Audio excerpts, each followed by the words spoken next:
세상에 떠도는 기묘한 괴담들. 첫 번째 이야기, 강원도 산골에서 문화생으로 있을 때 실제로 겪었던 실화괴담. 때는 2009년, 내가 강원도 산골의 문화생으로 입주하게 됐던 그날로 거슬러 올라갑니다. 제일 가까운 슈퍼가 걸어서 30분 거리에 있는 그 첩첩산골에서 살아야 한다는 건 당시가 20살이 됐던 나에게 있어 쉽지만은 않은 일이었지. 막짐을 풀고 첫날이니 편히 쉬라는 말씀에 방에서 나와 괜히 답답해져 이리저리 돌아다니다가 별치에 도착하게 되었지.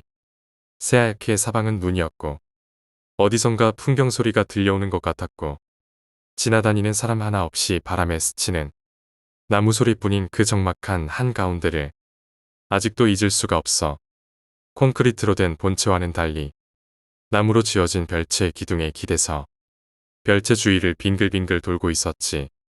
종교가 있는 건 아닌데 그냥 우연히 서점에서 작은 사이즈로 나온 천수경이 있길래 그걸 하나 사왔었거든. 하여간 그거 읽으면서 계속 빙빙 돌고 있었어. 근데 그러다가 문득 저 까만 별이 위치한 지점에 이르렀을 때 갑자기 지금 뒤를 돌아보면 안 된다는 생각이 들었지. 근데 사람이라는 게 그렇잖아. 안 된다 안 된다 하면 더 하고 싶은 거. 그래서 그냥 힐끔 뒤를 돌아봤어. 뭐가 있을 거란 생각 자체는 애초에 할 수가 없었지. 아예 지나다니는 사람 자체가 없는 곳이었어.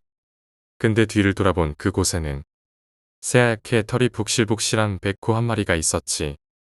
온통 흰 털에 정말 엄청나게 큰 몸집에 군데군데 잿빛 털이 섞여 있었고 호랑이 특유의 검은 줄무늬가 등에 얼룩덜룩 새겨져 있었어. 아니, 상식적으로 말이 안 되잖아. 2009년 대한민국에 무슨 호랑이야. 그걸 알고 있었음에도 불구하고 그 호랑이의 등을 마주한 순간 머리끝부터 발끝까지 쨍하고 얼어붙는 느낌이 들었어. 그 호랑이를 본 순간 내 주위에 있던 모든 공기가 완전히 정지해버린 것 같았지. 갑자기 나타났던 그 백호는 목을 세운 채 건너편의 산자락 어딘가를 바라보고 있었고 이윽고 소리도 없이 발을 움직여 개울 위를 지나는 다리를 건너는데 신기하게도 그 호랑이가 첫 걸음을 떼는 순간 귓속으로 그동안 정지해 있었던 바람소리가 힝 하고 몰아치는 걸 느꼈어. 그리고 난 진짜 죽을 수도 있겠다는 생각이 들어. 얼른 별채 2층으로 올라가 반대편 벽으로 숨었고 다시 그쪽을 봤을 때 백호는 온데간데 없이 사라져 있었지. 그 산에 워낙 야생동물이 많아서 이런저런 학자들도 다녀가고 여기저기 CCTV며 트랩 같은 것도 설치되어 있는 걸로 아는데 집을 방문한 동물 박사님들께 여쭤봐도 호랑이가 있다는 얘기는 금시초문이라며 그냥 웃기만 하실 뿐이었지. 심지어는 우리 선생님마저도 헛것을 본 거라 하셨지만 사는 내내 단 한 번 크게 앓은 적도 귀가 허하다는 소리를 들은 적도 없는 나는 그 생생한 경험을 아직까지도 사실이라고 믿고 있어. 그 일이 있고 나서 한 달 정도 지났나. 하여간 아직 눈이 덜 녹았을 때였지. 그 집에는 엄청 큰 개가 하나 있는데 대체로 목줄이 채워져 있는 편이고 목줄이 없을 때는 등산 좀 하다가 집에 돌아오곤 하더라고. 개를 키워본 적이 없어서 모든 개가 다 그런 건진 모르겠지만 하여튼 그때쯤에 오래된 친구 하나가 날 보러 온다고 장조림이니 뭐니를 바리바리 챙겨온 적이 있었어. 눈 때문에 차가 많이 늦어져서 원래 시간보다 늦게 밤 9시 정도 되어서야 그 친구가 도착을 했어. 선생님은 주무시고 문화생 선배 언니도 자기 일 때문에 바빠서 그냥 혼자 가야겠다고 마음을 먹고 집을 딱 나섰지. 근데 그 강원도 산길에 가로등이 있겠어. 뭐가 있겠어. 달빛 하나만 덩그러니 있는데 그마저도 썩 도움이 되질 않아서 핸드폰으로 발 아래만 간신히 비춰가며 30분 동안 산을 타고 내려가야 하는 상황이었지. 설마 이 밤에 누가 날 잡아가려 하고 대수롭지 않게 생각했지. 하여튼 중간쯤 오니까 저번에 본 호랑이 생각도 나고 해서 갑자기 좀 무섭더라고. 하필이면 갑자기 전파도 안 터져서 친구한테 전화도 못하고 그렇다고 이 추운 날 친구가 기다리는데 다시 집으로 돌아갈 수는 없고 그냥 덜덜 떨면서 내려가고 있는데 갑자기 뒤에서 뭔가 시커먼 짐승 하나가 확 하고 튀어나오는 거야. 깜짝 놀래서 뭐지? 하고 보니까 그 멍멍이가 어디선가 진짜 호랑이처럼 확 튀어나와서 내 10걸음 앞에 딱 멈추더라고. 마중 나온 줄 알고 머리를 쓰다듬어주고 다시 길을 가려는데 얘가 뒤로 안 돌아가고 계속 내 앞으로만 걷는 거야. 그래도 혼자 가는 것보단 안심이 되고 어쨌든 얘가 나보다 여기 오래 살았으니까 멍멍이만 믿으면서 그 산을 다 내려왔지. 조금 가다가 내가 뒤처진다 싶으면 그 자리에서 기다리고 따라붙는다 싶으면 다시 앞으로 가고 그러고 이제 민가가 보일 때쯤 돼서 멍멍아 다 왔다 하고 옆을 봤는데 없어진 거야.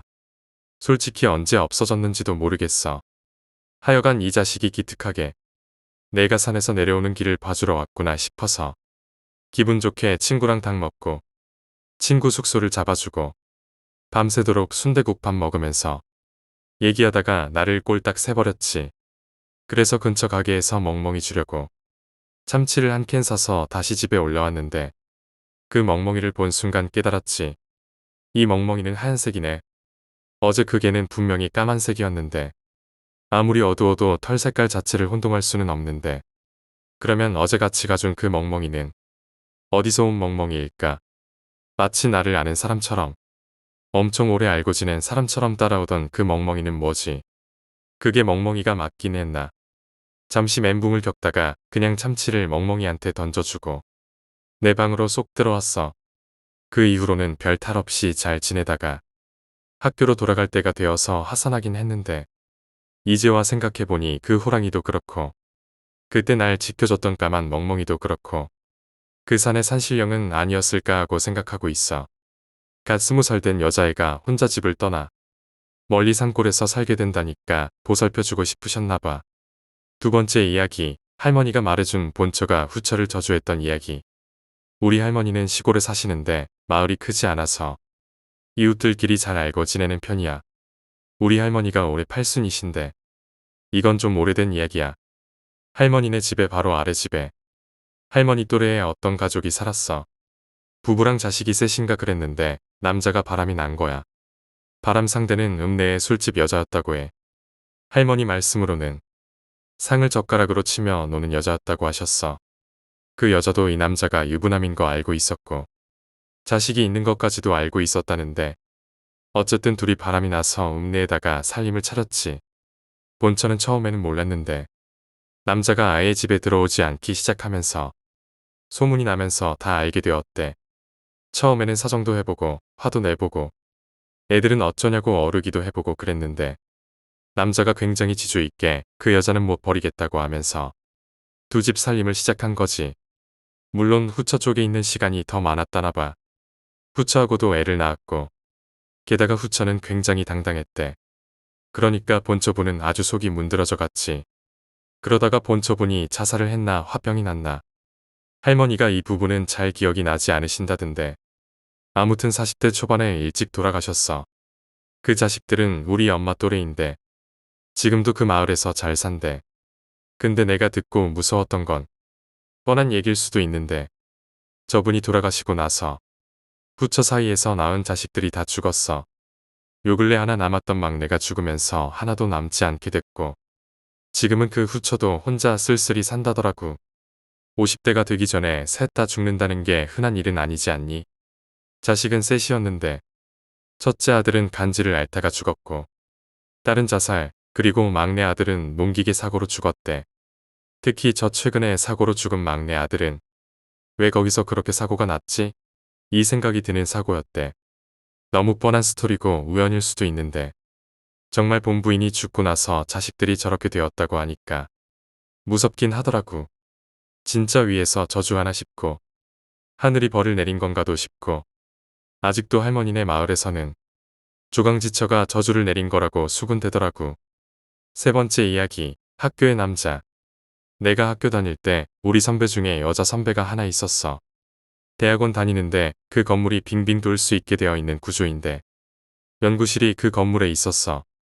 석사할 때니까 난 그냥 쉬엄쉬엄 학교를 다녔는데 그 언니는 완전 학교에서 살면서 교수님 뒷바라지를 하는 언니였어.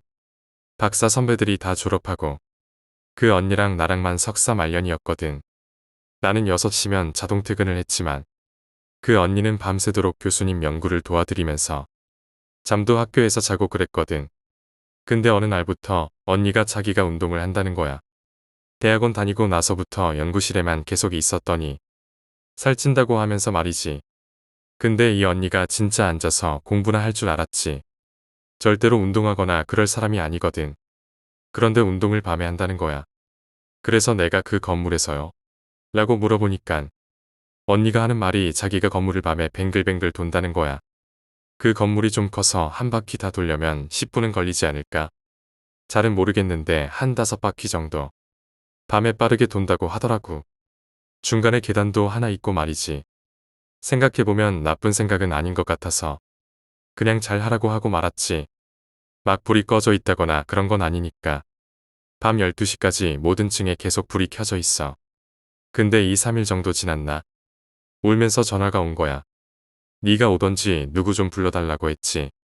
연구실인데 무서워서 못 나가겠다는 거야. 다른 애들 전부 전화를 안 받는다고. 교수님한테까지 전화할 뻔했다고 하면서 말이지.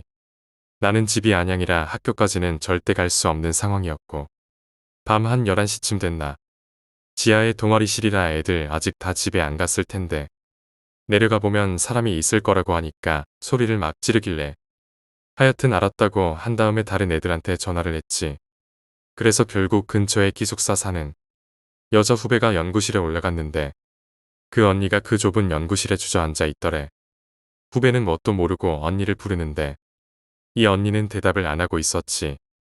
후배가 처음엔 뭐지 싶다가 먼데만 보는 언니 표정을 보니까 왠지 오싹해져서는 나중엔 장난치지 말라고 울먹거리면서 언니 다리를 막 흔들었대.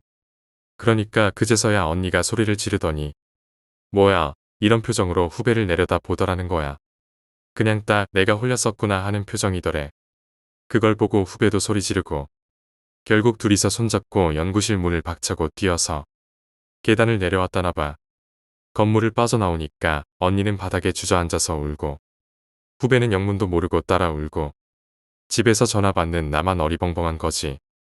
집에서 내가 전화를 받은 건 결국 언니랑 후배랑 학교 근처에서 술 한잔 하면서였는데 언니 얘기인 즉슨 애들 시험지를 채점하다가 시계를 보니까 운동하고 집에 가면 딱 맞는 시간이더래.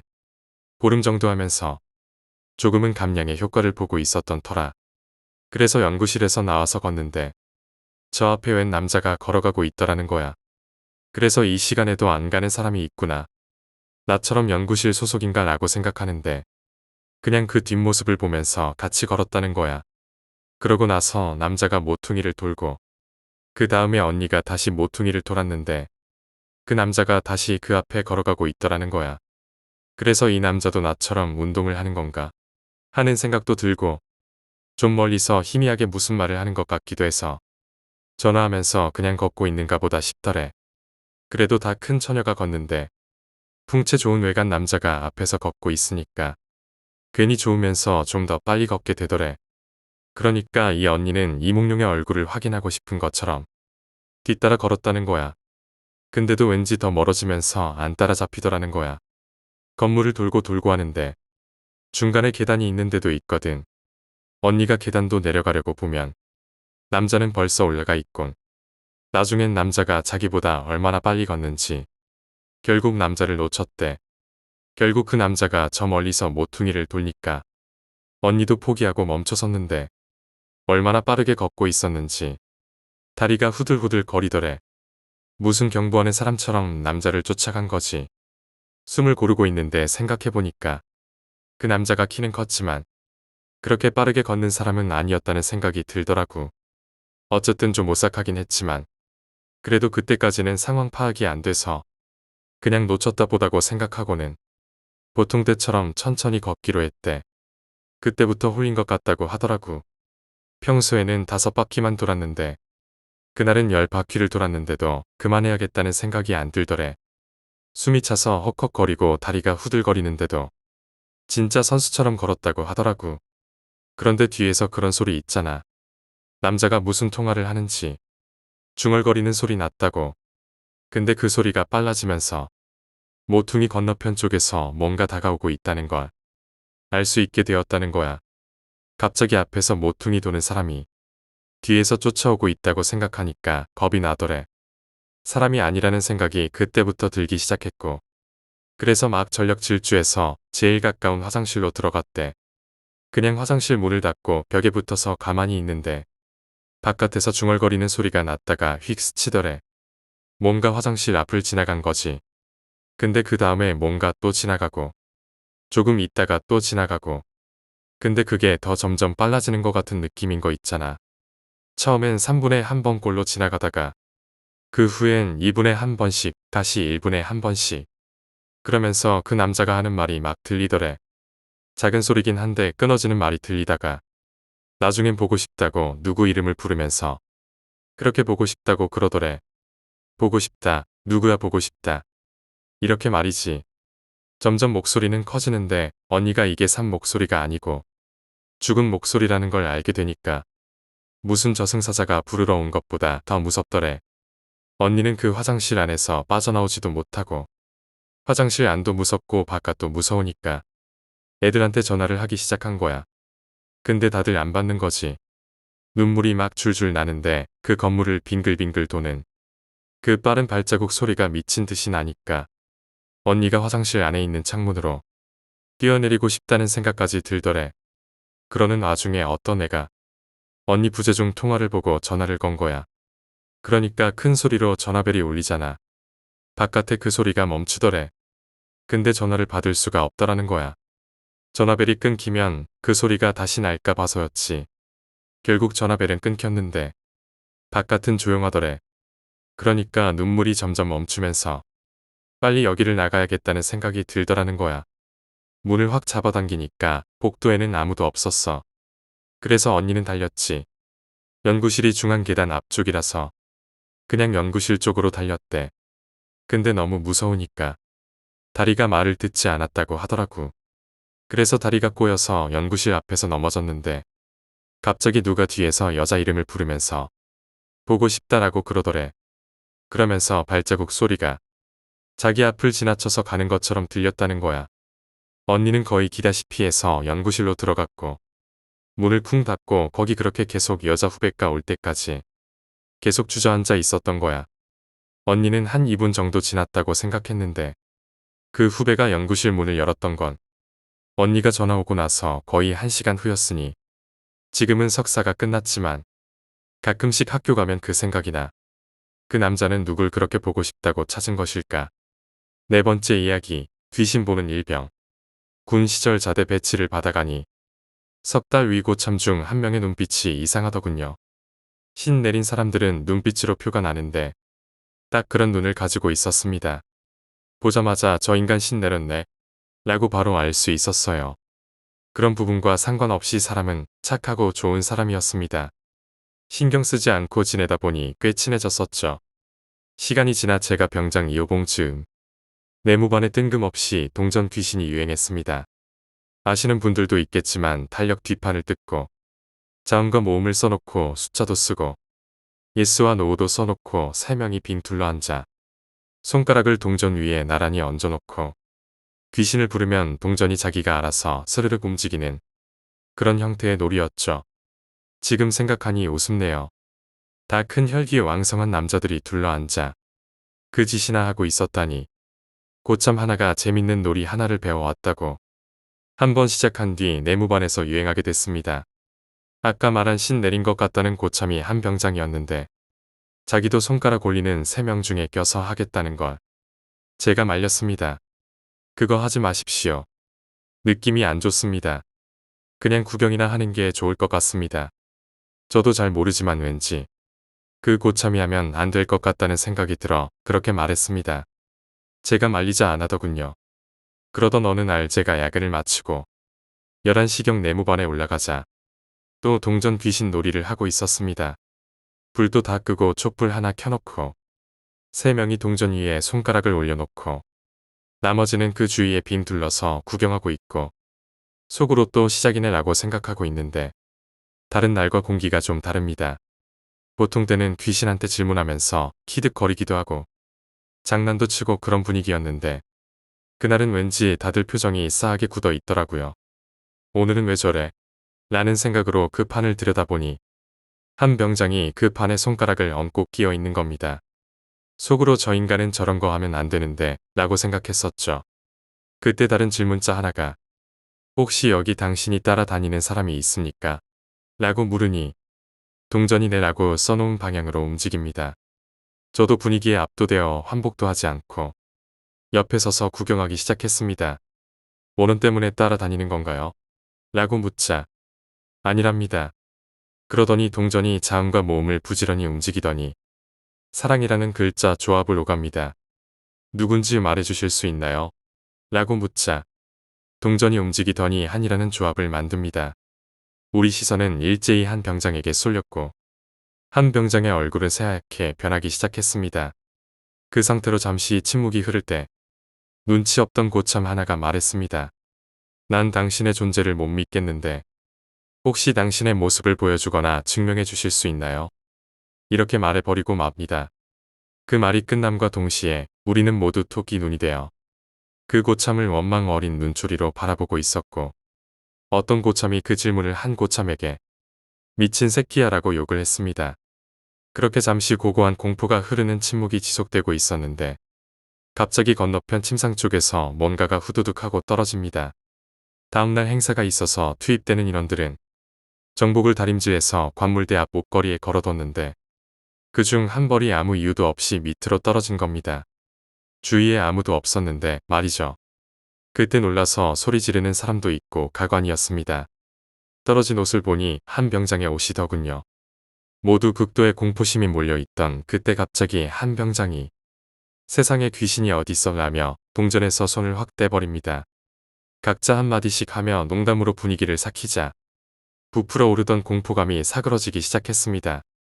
그러다 이런저런 이야기로 하루를 마무리하고 하나둘 잠자리에 들 때 저는 담배나 한 대 태우기 위해 밖으로 나갔습니다. 근데 거기 한 병장이 혼자 쭈그리고 앉아있더군요. 한 병장님, 안 주무십니까? 라고 물었는데 대답도 없이 멍하게 땅만 보고 있습니다. 그러더니 시간이 좀 지나자 그제서야 뒤에 제가 서 있는 걸 알더군요. 뭐 하십니까? 한 병장님 졸려서 그런 겁니까? 라고 제가 슬슬 농담을 했습니다. 그러자 뭔가 말을 하려다 맙니다. 아까 일 때문에 그러시는 겁니까? 옷 떨어진 거 가지고 뭐 그렇게 놀라십니까? 신경 쓰지 마십시오라고 웃어 넘겼습니다.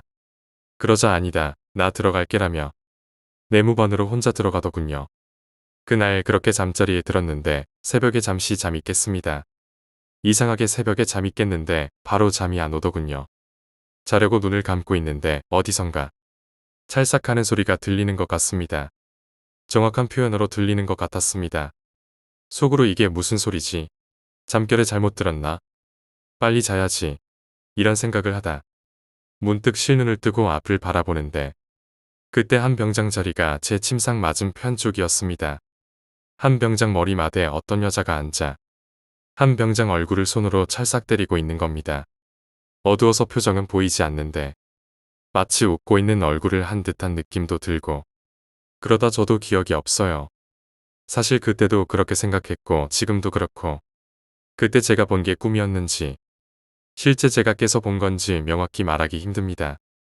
그렇게 아침이 밝았습니다. 멍하게 일어났고 일어나 났을 때는 새벽에 제가 본 걸 기억도 못하고 있었어요. 졸병들은 기상 시간이라 이리저리 바쁘게 움직이고 있는데 한 병장도 벌써 일어나서 침상 쪽을 바라보고 앉아 있더군요. 근데 내무실을 왔다 갔다 하는 졸병들 표정이 이상한 거예요. 그냥 그런가 보다 하고 몽롱한 상태로 세면백을 들고 씻고 왔는데 그때까지 한 병장은 자기 관물대 쪽으로 뒤돌아 앉아 꼼짝을 안 하고 있었습니다. 한 병장님 출근 준비 안 하십니까? 라고 물어보다가 기절할 뻔했습니다. 한 병장 입술이 어마어마하게 커져 있는 거예요. 이게 마치 현실적이지 않고 만화 캐릭터처럼 입술만 거의 서너 배 정도 커져 있는 겁니다. 그 상태로 망연자실하게 앉아 눈물만 뚝뚝 흘리고 있더군요. 그리고 잠깐 다른 이야기로 넘어가서 신일병의 이야기를 하겠습니다. 신일병이 보급대에서 헌병대로 넘어온 시기가 제가 상병 때인지 일병 때인지 명확히 기억이 나지 않습니다.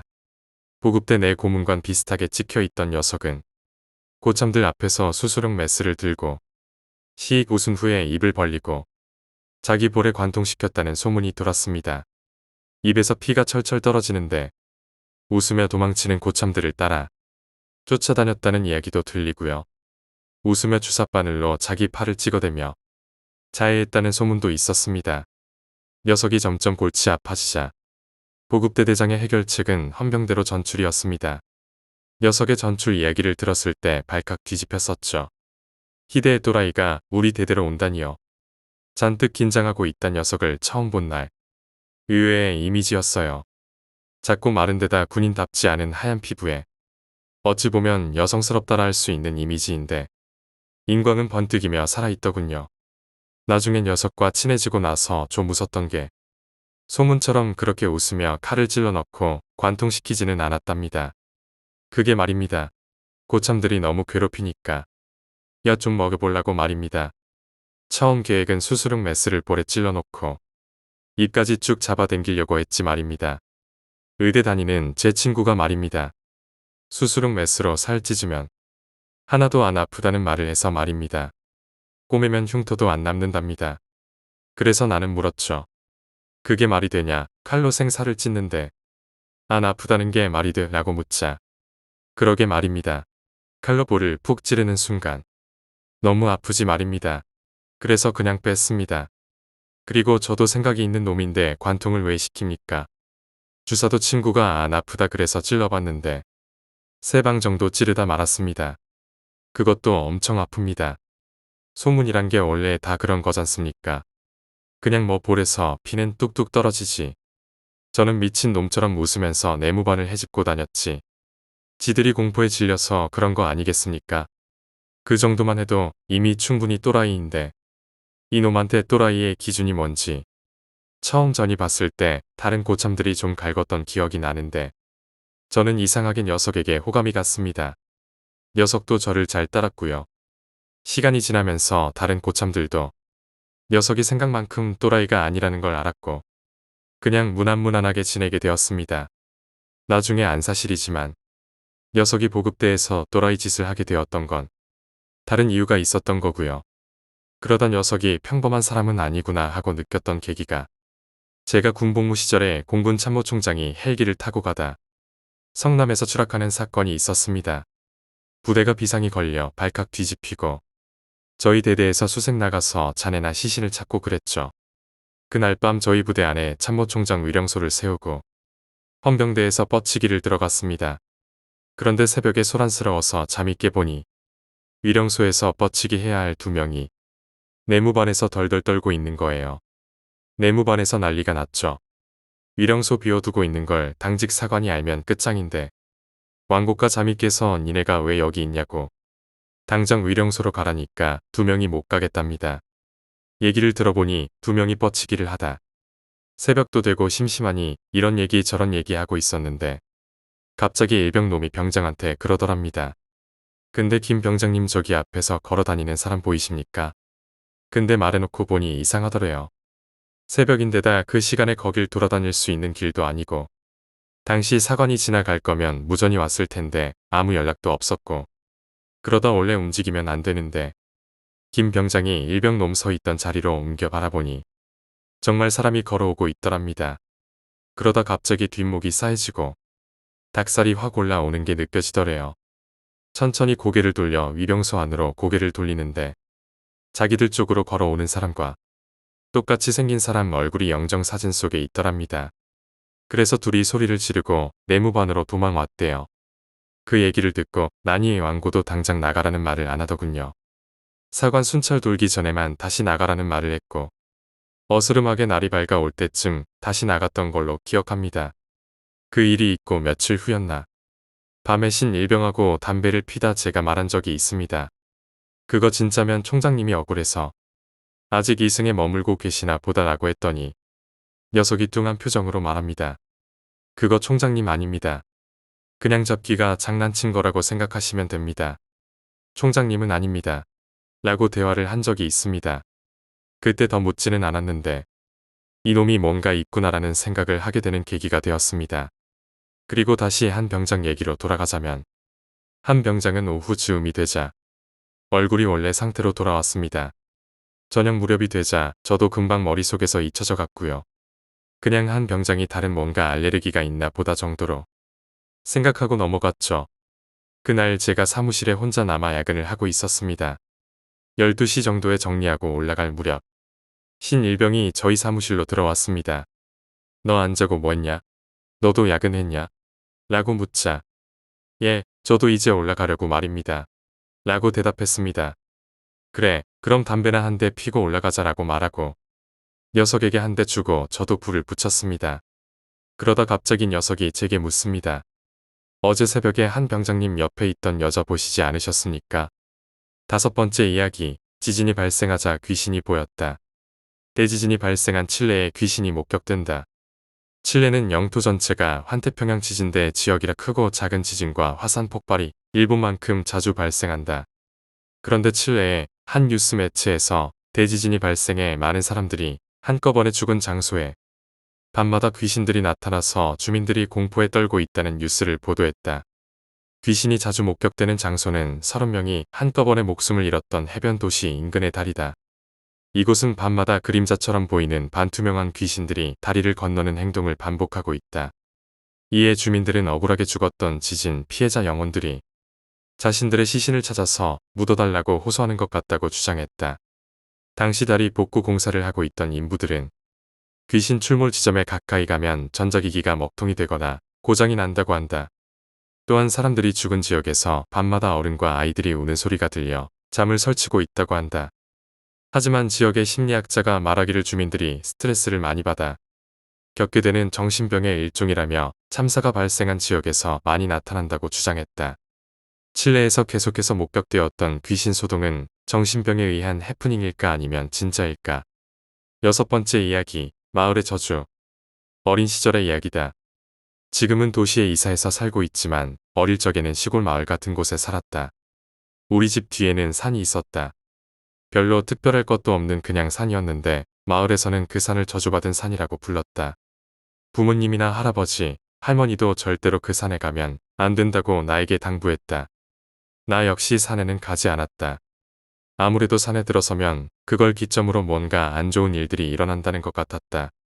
그리고 산에 들어간 사람은 그대로 실종된다고 하고 마을에서는 유명한 심령장소였지만 아무도 가지 않는 심령장소이기도 했다. 하지만 그런 가운데에도 언제나 일정하게 누군가는 산을 찾았다. 이른바 여행객이었다. 저주받은 산이라는 건 아마 마을 안에서만 도는 소문이었겠지. 마을에는 딱히 기념품을 파는 곳 하나 없었기에 솔직히 왜 이 마을에 관광을 오는지는 의문이었다. 그리고 하필 산을 찾는 것도 의문이었고. 하지만 여행객들은 산에 들어갔다가 아무 일도 없었다는 듯 다시 내려온다. 아니 실제로 아무것도 일어나지 않았던 게 아닐까. 어느 여행객이 말하길 산속에는 허물어진 신사가 있었다고 한다. 다른 여행객들도 저마다 그렇게 말했기에 정말이겠거니 하고 생각했다. 어느 날인가 학교에서 친구가 산속에 있는 신사 이야기를 꺼냈다.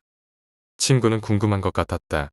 왜 신사가 있는데도 산이 저주를 받았는지 말이다.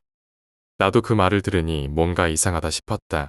그러자 친구는 내게 함께 산에 가자고 제안했다.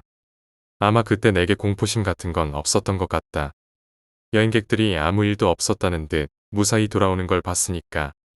분명히 저주 같은 건 미신이라고 결론을 내린 나와 친구는 방과 후에 같이 산에 가기로 했다. 집에서 회중전등과 모기약 간식을 가지고 나섰다. 친구랑 산에서 같이 간식을 먹자고 얘기했었기 때문이다. 친구도 우리 집에 들렀다가 같이 산으로 향하게 되었다. 물론 행선지가 어디인지 어른들에게는 말하지 않은 채로 산에 들어섰지만 아무런 이상도 느끼지 못했다. 잔뜩 들떴기 때문이었는지도 모르지만 학교를 마치고 온 탓에도 슬슬 기울고 있었다. 이래가지고는 간식을 먹을 시간이 없겠다고 아쉬워하면서 나와 친구는 무난하게 신사에 도착했다. 그리고 거기 도착해서야 우리는 후회하게 되었다. 사당 안에서 뭔가가 바라보는 듯한 기분이 들었다. 우리는 옴짝달싹 못하게 멈춰 서 있었다. 무엇가 바라본다는 느낌을 받았을 뿐 실제로 뭐가 있는지 알 수 없었는데도 기분이 나빠졌다. 친구는 얼굴이 완전히 굳어 있었다. 도망가야겠다는 생각뿐이었지만 발길을 돌리려 해도 몸이 전혀 움직이질 않았다. 위험하다고 생각했다. 저주를 받아서 죽을 것 같은 느낌이 들었다. 하지만 몸은 움직이질 않고 머리는 어지러웠다. 그러다 어딘가 먼 곳에서 덜컥하는 소리가 났다. 망치를 땅에 떨어뜨리는 것 같은 소리였다. 그 소리와 함께 가위가 풀려나는 친구의 손을 잡아 끌고 도망치기 시작했다. 도망치던 도중에 몇 번이고 나무 뿌리에 발이 걸렸지만 넘어지지는 않았다. 넘어지면 끝이라는 생각에 필사적이었으니까. 문득 깨달았다. 은은하게 밝은 기운이 남아있던 하늘이 점차 어둠에 깔리고 있다는 것을. 공포심이 점점 커질 무렵 이상한 것을 깨달았다. 뒤에서 뭔가가 쫓아온다는 느낌이 들었다. 아니, 쫓아오고 있었다. 버석거리며 풀을 헤치고 확실히 나에게 다가오고 있었다. 잡히면 죽는다는 것은 직감적으로 알 수 있었다. 뒤를 힐끗 보자 눈에 핏발을 세운 검은 원숭이가 쫓아오고 있었다. 이대로 죽을 거라고 생각하며 미친 듯이 달려 겨우 산에서 빠져나왔다. 산에서 나오니 검은 원숭이도 쫓아오지 않았다. 겨우 한숨 돌린 뒤 나는 떨리는 손발로 간신히 집에 돌아왔다. 그날 밤에 집안 사람들은 왠지 어두운 얼굴이었다. 특히 할머니는 뭔가 중얼중얼 거리고 있었다. 불경이었을지도 모르겠다. 혹시 들켰나 싶어 동요했지만 딱히 나에게 뭐라고 하는 사람은 없었다. 저녁을 다 먹을 무렵에 전화가 왔다. 나는 아직 산에서 겪은 공포를 잊지 못해 어머니 곁에 딱 달라붙어 있었다. 어머니가 든 수화기에서 전화 내용이 새어 들려왔다. 나는 망연자실해질 수밖에 없었다. 전화를 걸어온 것은 나와 산에 같이 갔던 친구의 어머니였으니까. A가 아직 집에 안 왔네요. 혹시 그 댁에 있지 않나요? 더는 뭐가 뭔지도 알 수가 없었다.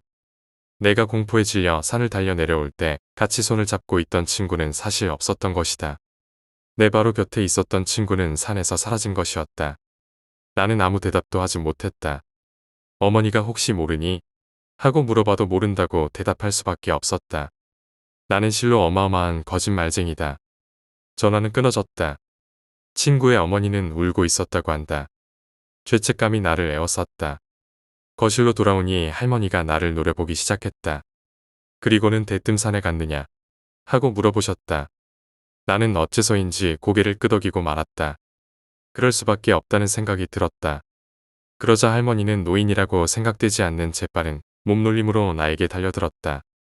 어째서 간 거냐? 그곳은 저주받은 곳이야. 너는 이미 쉬어 있어. 곧 찾으러 올 게다. 찾으러 온다니 그 원숭이를 말하는 것일까? 나는 겁에 질려 어쩔 줄을 몰랐다. 내 친구도 갔었지. 그 녀석은 너를 대신해 잡혀간 거야. 친구가 나 대신 잡혀갔다는 말을 듣자 눈앞이 캄캄해지며 그대로 정신을 잃고 말았다. 나에게는 다행히도 아무런 일도 일어나지 않았다. 친구에게는 아무리 사과를 해도 모자랄 일이다.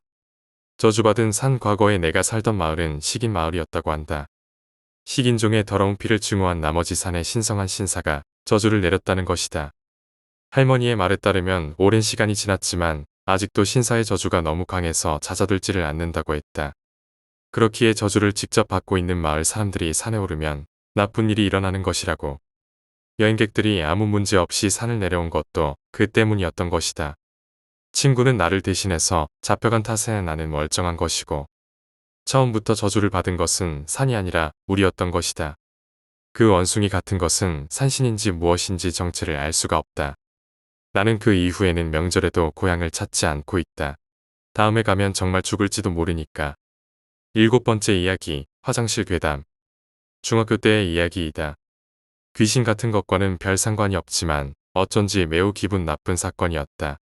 부활동 도중에 같은 반 여자아이 2명이 잠깐 와줬으면 좋겠어.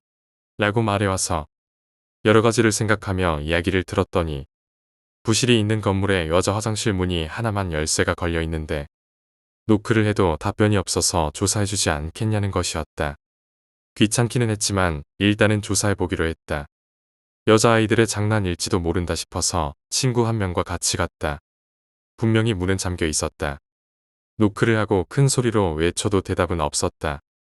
아래에서 들여다봤지만 발도 보이지 않았다. 다시 누가 있는지 물어봤지만 대답이 없었기에 문을 올라타서 안을 들여다봤다. 안에는 아무도 없었지만 커버 위에는 빨간 종이가 놓여 있었다. 아무 곳에서나 살 수 있는 빨간색 종이 안으로 들어가 문을 열고 그냥 장난이다 싶어서 돌아갔다. 그런데 그 다음 날에도 이 일이 반복되었다. 같은 일이 이틀 동안 반복되다 보니 선생님에게 말해야 할까 싶었지만 그 자리에 있던 모두가 호기심에 젖어서 며칠간 지켜보기로 했다. 다음 날도 같았다. 3일째에는 여자아이들이 이제 자신들은 오지 않겠다며 무엇인가 변화가 있다면 가르쳐 달라고 했다. 다음 날도 그 다음 날도 같은 일이 이어졌다. 어쩐지 기분이 나빴지만 솔직히 점점 실증나고 있었다. 매일 똑같이 잠긴 문과 빨간색 종이는 시시하다. 그렇게 생각하고 있었다. 하지만 이상한 일은 6일째 되는 날에 일어났다. 부활동 도중 갑자기 여자아이 한 명이 부실에 뛰어들어왔다. 그리고는 나의 팔을 잡아당긴다. 가는 곳은 물론 여자 화장실. 가보니 이미 여자아이 한 명이 자리에 주저앉아 있었다. 새빨개져 있어. 그렇게 말했다. 온갖 것을 생각하며 문 위로 들여다보니 화장실의 벽이 새빨갛게 변해 있었다. 순간 온몸이 굳었다. 조금 진정하고 자세히 보니 벽은 무엇인가로 칠해진 것이 아니었다. 빽빽하게 틈이 없이 빨간색 종이가 벽에 가득 풀로 붙여져 있었다. 이건 아무래도 위험하다 싶어서 선생님에게 제대로 말하기로 했다. 이야기를 듣고 화장실까지 온 선생님은 말을 잃고 한참을 서 있었다. 왜 지금까지 이야기하지 않았냐는 설교를 듣고 그 화장실은 잠시 동안 사용이 금지되었다. 그 후에 여러 가지 소문이 나돌았지만 결국 범인은 잡지 못했다. 지금도 결코 잊을 수 없는 어린 시절에 무서웠던 사건이다.